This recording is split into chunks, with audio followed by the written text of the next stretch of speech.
Hey guys, Mr. Right here, and this is my next little video, and I wanted to talk about the information that I came across during the week for the Buccaneers Super Bowl game versus Kansas City, and what I felt that information meant for the game, and why it gave me a rather, I was not anxious. There were basically two reasons why I wasn't anxious. The first one was we had gotten farther than I thought we were going to get, so that kind of settled me a little bit. But during the week leading up to the Super Bowl, there was information that came out about Kansas City's offensive line.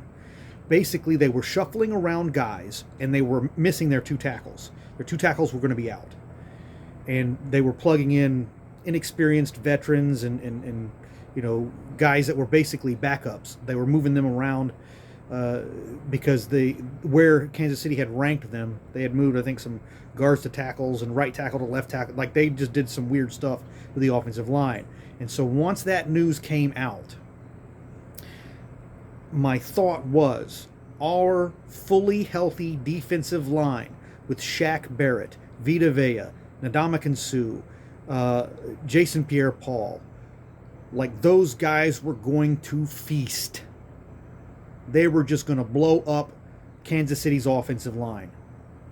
And by the second series of the game for the Kansas City Chiefs, I felt that my take was 100% accurate, and the rest of the game played out that way. Now, my worry was Patrick Mahomes is still good on the run. We're not going to be able to sack him a whole bunch. I think we sacked him, maybe two times, three times maybe? But he was back there running for his life, and that's exactly what I wanted to see. And even with him running for his life, he was still making some incredible throws. And one of the things that I think people might not, it's not going to be the immediate reaction, I don't think, is Patrick Mahomes is one of those guys that looks like, during a game, he looks like the GOAT is supposed to look like. Everybody, Tom Brady is undoubtedly, undisputedly the GOAT at the quarterback position. But if you watch him in a game, it's not like you're looking at these incredible throws or all of Tom Brady's stuff is all preparation. It's all mental. He knows what to do, when to do, how to do. But some of these other guys, like Aaron Rodgers, they can improvise a little bit more. Brett Favre was one of those guys. Brett Favre, he was the ultimate backyard football player. He could go off script and it would still work, like, beautifully. Aaron Rodgers is a little bit that way, and Patrick Mahomes is that way. And some of those throws that Patrick Mahomes was making, like, he was still hitting his guys in the hands and in the helmets. And, like, he was running for his life. He was, side-arming it. He was off balance. He wasn't able to set his feet. And he was still hitting the targets. But every time he was doing that, his targets weren't in the right position. They weren't ready for it. We really, our defensive line really did an awesome job at disrupting the passing game for the Chiefs, and I think that's why it was so dominant. And one of the things that shocked me was we didn't let them get a touchdown.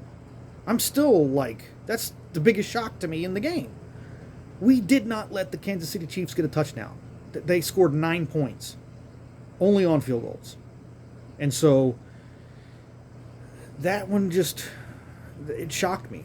But as I mentioned a little earlier, so I got, a friend of mine texted me on Saturday, and she said, how are your nerves holding up? And I said, pretty good. And I said, Kansas City's offensive line is going through some changes. They're missing a few players. They're moving players around.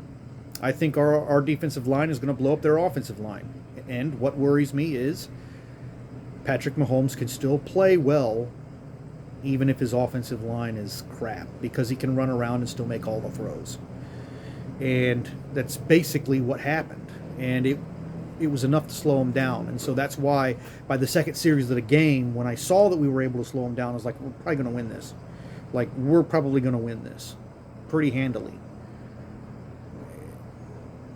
That was my reaction after the first two offensive series for Kansas City in the game.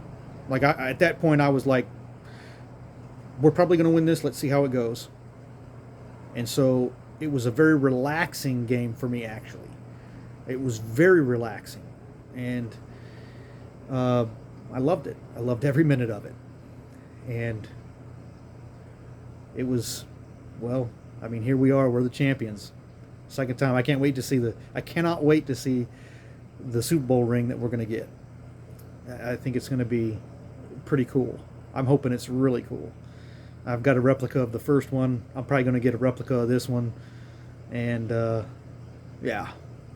Oh, and by the way, so I would try to go shopping today. I wanted to get a Tom Brady jersey at the very least.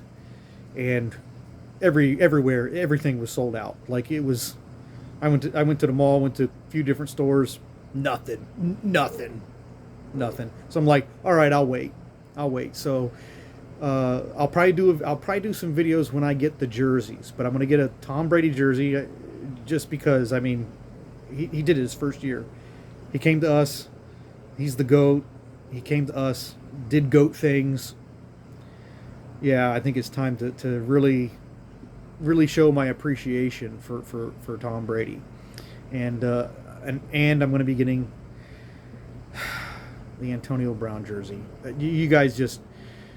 I had so much fun making fun of Antonio Brown over the last 2 years because I thought he was an absolute freaking clown. He was a clown show and a half. And when we signed him, I was like, "Oh yeah, this is gonna change us." And I was half right. It didn't fully change us, but he did contribute, and he did help get us there. And he got it.